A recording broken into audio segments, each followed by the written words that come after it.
In order to be successful long-term with dental implants, you've got to have good foundation in extraction and grafting. So critical.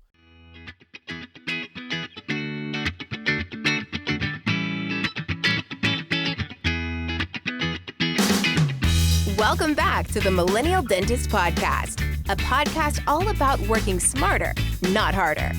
Pushing dentists to go beyond dental school dentistry and build the practice of your dreams. Here is your host, the Millennial Dentist himself, Dr. Sully Sullivan. Welcome back, everybody, to the Millennial Dentist Podcast. Fun episode today, dental implants. If you listen to the podcast, follow on Instagram, you know that dental implants has played a pretty big role. I would say dental implants is the single most important thing that has changed or directed my career in a positive way. So we're going to talk about dental implants today, all about it. Before we jump into that, I was back on campus this past weekend, went to a Tennessee game. Man, felt good to be back at a college town, tailgating. They lost to Georgia, so that time stamps this a little bit, but that's all right. We got our butts kicked. All right, so let's get into this. When I graduated, 2015, came out. Naturally, I think what everybody's kind of goal is they want to level up their progression with their skills. I think we all kind of take a similar pattern for the most part, that you graduate, you come out, you want to start doing dentistry, you want to grow your production, you want to grow your business, whether you're an associate or not. And the quickest way to do that is to start using what you were ingrained, were your most valuable assets, which is your two hands. And so you're going to clinically level up yourself to be able to do more advanced procedures, because typically more advanced procedures come with an economic impact that's pretty positive. So I was not any different than that. I graduated, came out very quickly. I did 6 month smiles. So I started learning to do some ortho. Ortho was already in the practice. There was no one doing ortho, so it was kind of like an empty bucket. Then I went and did the pinhole graft technique. So I started learning some soft tissue stuff because no one was doing that. So I was like, well, I want to learn these things. And then we didn't have cone beam. So when we got to 2016, we went and bought a cone beam. And at this point, cone beam is relatively, if you don't have a cone beam, it's beyond time to get a cone beam. They're very affordable. And obviously it became the gateway to, okay, we've got a cone beam. Now we should learn to place implants. So my dad started placing implants. He had been placing them back in the 90s for a while and kind of got out of it. So so I said, okay, let's start placing implants. Let's kind of get into this and do this. So I went and did some training. Hit the ground running. I was doing primarily free-handed at the time. And then I made a big push to guided surgery. So we'll kind of talk about a lot of these things, but I think the big thing is that you got to start with a good foundation. And so if you're one of those people that's like, hey, I want to start placing dental implants, I want to get into doing this, I know this is an area where my practice can improve, the foundation's really important. I mean, I think personally that learning to place dental implants is probably one of the best things you can do for a couple reasons. One is patients want this. Like, patients want to get teeth back. So if you've got a patient who's losing number 19, losing number 4, those are super straightforward, relatively speaking, green light cases to give people teeth back and provide and add a procedure to your practice where like the patient wants to do it. I think it's a big delineation is when you're trying to decide, hey, what CE do I want to do? You got to decide, okay, what's the sales process look like? What's the infrastructure process, the upfront cost, the materials cost? Like, do I have these patients that need it? Do I have a marketing strategy, not necessarily external, but internal to do this procedure? And I think relatively speaking, dental implants is a good one because it's a procedure that patients want. Soft tissue grafting, you have to sell. Ortho is one of those. People want straight teeth. I think that's a big advantage to it. There is an upfront cost. I mean, the training's more expensive for implant training. The return's obviously better, though. The expense is more profitable. What you think about it this way, one Invisalign case may net, or gross $5,000 in adjusted production.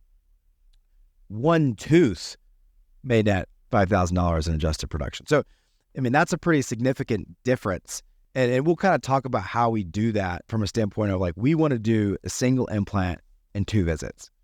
We want to make that so profitable that there's almost no reason not to do it. So you do have the added upfront cost. So when you look at CE, you got to look at, okay, what is my upfront cost?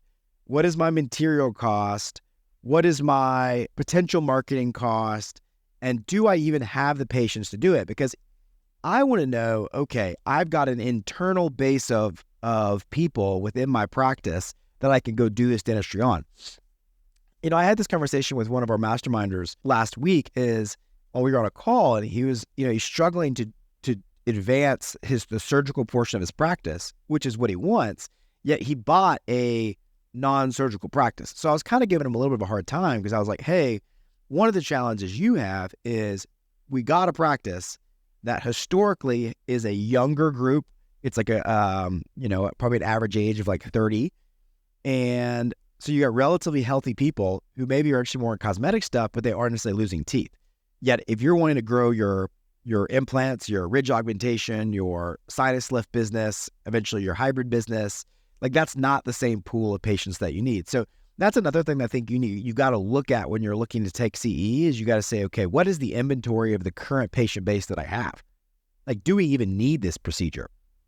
Some of the things we track in our office we track our referrals. That's a big one. We want to track how many people are we referring out each month for what procedure.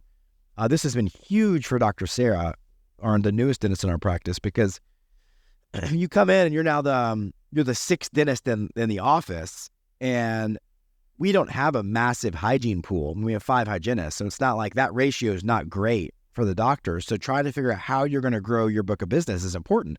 Well, Sarah just basically looked at it and said, okay, well, no one's essentially doing endo or very little endo. We refer, at least 30 out a month. So if I can just cut into that pie, that's a really, really good way to start growing her business here. So sure enough, I think she did like 6 root canals in September. I think she did 12 in October.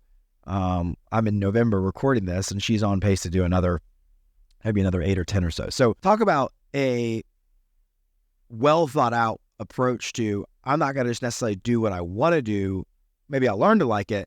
I'm going to do what I know I have an inventory of people to do. So where you could do this with implants, you could start daily looking at how many people have a functional missing tooth, molar to molar, and it will shock you how many people do, or how many people are losing one of those teeth, and how many at-bats you would be having. And so then you think of it as like, well, I really have 0 upfront marketing costs because I have the patients already. And if you don't have the patients, then that's something to think of too. So I think that's good food for thought. Then you got your education. So like, obviously I'm super biased because we at 3D Dentists teach an implant curriculum. And I will on some level plug it. I think it's an awesome, we have all our dates for 2024 listed on our website, 3d-dentist.com, February, April, June, August, and November. The course we teach is really important. And I'm going to highlight the course, not at the standpoint of just I sell you, although that'd be great if you would come support us, hang out, but more of, I think it outlays the foundational aspects of what you need. So number one, in order to be successful long-term with dental implants, you've got to have good foundation in extraction and grafting. So critical. Most people, they take teeth out. Most people don't take teeth out conservatively, protecting the bone and being able to rebuild that site for future implant. So that mentality has to change. And so one of the most important parts about our course, and really any education you go get, is do you have a fundamental, good, strong foundation in what it means to take teeth out and do socket preservation. And so we teach that in detail. We go over it in didactic. We have a whole day on extractions, grafting, PRF, learning to do all that stuff. In addition to that, we do live patients. So we actually do live patient extraction, grafting, PRF. So you really get a foundational knowledge. Most of my green light cases, when I started placing implants, came from teeth that I grafted. That's a really important thing. So if you want to have a good predictor of like what your success will be in placing dental implants, it's really look at how many teeth you're extracting and grafting. Because of the implants that we place, single implants in our practice, I would say 75% come from an extracted and grafted socket that we did here. And then 25% come from someone was either missing a tooth or they lost a tooth and it had been grafted somewhere else. And now they just moved and maybe we're doing it here. So that's a big chunk of patients. And so if you think 75%, well, now all of a sudden how I do those extraction and grafts really matter because one, I'm setting myself up for either an easy implant or a hard implant. And so that's important. So what kind of extraction and graft experience do you have? That's learning to deal with, okay, what's the different types of bone? What's the different type of membranes? You start to get in some of the adjunct things of how we can rebuild bone. I look at it as, okay, you need space, you need stability, you need blood flow. Those are some foundational properties that we talk about when it comes to socket preservation. So that's a really good part of the course. I think that's number one, is if you want to get into dental implants, I would tell you to look there first, because most people come to learn to place the implant, and almost all of them leave saying, wow, I had no idea how much more I needed extraction and graft work. And not only that, but that's where they really saw themselves succeed, because people come, they go back, they maybe place 2 or 3 implants because they've got some lined up, and then they go through a dry spell. And the ones that really get after the extraction and grafting portion, what they see is that in 4 months and beyond, once those sites are healed, that's when they really start hitting that 5, 6, 8, 10 implants a month. I mean, 10 implants a month, that's $50,000. Let's cut it in half. Let's say you do 4 implants a month. That's $20,000 in adjusted production added to your line. And that's a big deal. Now, how I'm breaking that down, we break that down as tooth replacement therapy. We don't believe that you sell dental implants. We don't believe that you sell bone grafts. We believe that you sell teeth. And so on average, you look at extraction, graft, implant, abutments, crowns, all that stuff, that comes out to, maybe $5,000, $4,500 to $6,000, depending where you're at. Maybe lower if you're getting started, but still, that's a significant amount of revenue that can be generated based off that procedure. The next part about it is obviously getting is implant fundamentals, right? Like, okay, where do I have any foundation there? And then we get into kind of guided surgery, and those two kind of pair off to me, because I think in today's day and age, where we have CBCT as common as it is, which I wouldn't place implants without, by the way. That's a non-negotiable to me. 3D printers, so easy to get surgical guides now.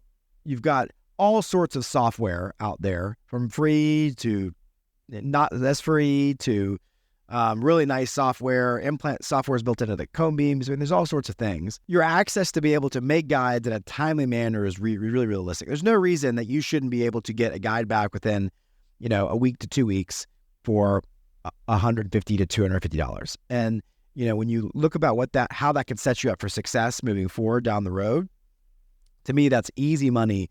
That can be, I'm willing to pay that money because of how well it impacts my success. So, and it takes out so much of the planning, the frustration, the angst to getting in there. And, what happens is you got these straightforward cases, you put the implant in, and then we move to the really part that's important. And the way we teach it is that we teach that final impression is taken day of placement. So final impression taken at day of placement, that's a pretty groundbreaking thing. And why? How do we do that? Well, one is this is primarily, again, for green light posterior cases. So we're not trying to necessarily train tissue or develop tissue as far as papilla go and contour and the anterior for aesthetics. And we assume that the implant goes in at some level of stability. We test all that with ISQ, so using an Austell. So we're trying to get 70 or above. If we get that kind of stability, then we go ahead and take our impression at day of placement. Then the patient goes away. They come back in 4 months. I've already made their tooth. They come in. We screwed the tooth in, and we're done. So that's how we go from, you have your consult to a two appointment implant or tooth replacement therapy. And that is, I can't tell you how many appointments that cuts out. I mean, if you think about, most of us are busy anyways. If you could cut out all of the impressions or the uncoveries or the impression appointments for the implant crown, if you do 2 a month, that could be 4 hours a month that you just bought back. So the time aspect of it is really good. We go into all the details, to context change, a teeth move, all that stuff.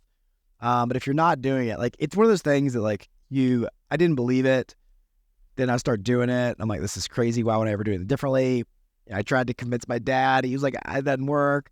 Now he's like, that's probably one of the coolest things we've ever learned. I'm like, yeah, it's a no-brainer. So taking the final impression at day of placement for your implant restorations is probably one of the single best ways that you can buy some time back in your practice if you're placing implants. So that's definitely something that I would recommend doing if you're not. So that's kind of how our course sets up, as we go from fundamentals of extraction graft all the way to the tooth getting back. And then you know how we do it. The 3 dentist style is you just get overwhelmed with implementing ideas, ways to be successful, and a group that follows you around. So I think it's I want you to check it out if you're not placing it. And even if you can't come to us, like there's so many good resources out there for implant education right now. And I can't tell you enough how valuable it is to take that leap. And most of these companies, just like us, we've got payment plans to make it more affordable. I mean, it is expensive. I mean, I think really any live patient education now is going to be around $15,000 to $20,000. Then you add on the cost of the materials, the motors, the implant, all that stuff. It does add up. So don't hear me wrong. I think it's realistic to expect it to be a $30,000 spend when you talk about what it takes to go from not doing something to doing it. But most of that's all going to be able to be divided out over a year, probably at least. And then you have the way to, I mean, you think about it, you can make that back so freaking fast. So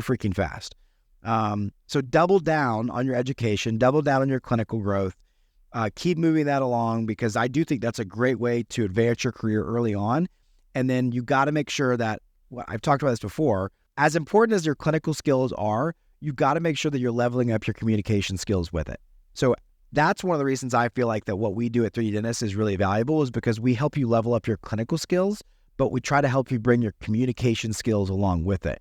And you can have all the clinical skills in the world, but if you can't close the cases, if you can't get the buy-in from the team, then what's the point? So check those out. Like I said, we got those started again in February, and then they run all the way through the year. So those are all based in Raleigh, North Carolina, where you get to do live patients. Typically each doctor gets to do 2 or 3 experience of extraction and grafting, and then 5 to 8 implants is usually what that looks like. We do 2 days of the implant placement. It also includes assistance. Like that's a big deal, bringing out your team members so they can see and learn all the parts and pieces and armamentarium and whatnot. So, and then ultimately that leads to the dental implant is a gateway drug, in my opinion. I mean, that leads to bone grafting CE, it leads to more advanced implant placement CE, immediates, anteriors, overdentures, fixed.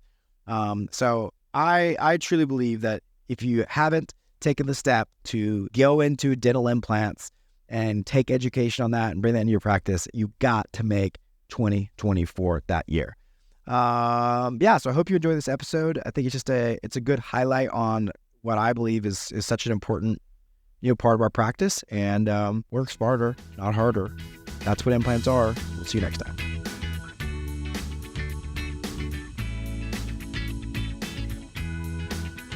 Thank you for listening to The Millennial Dentist. Visit us online at millennialdentist.com.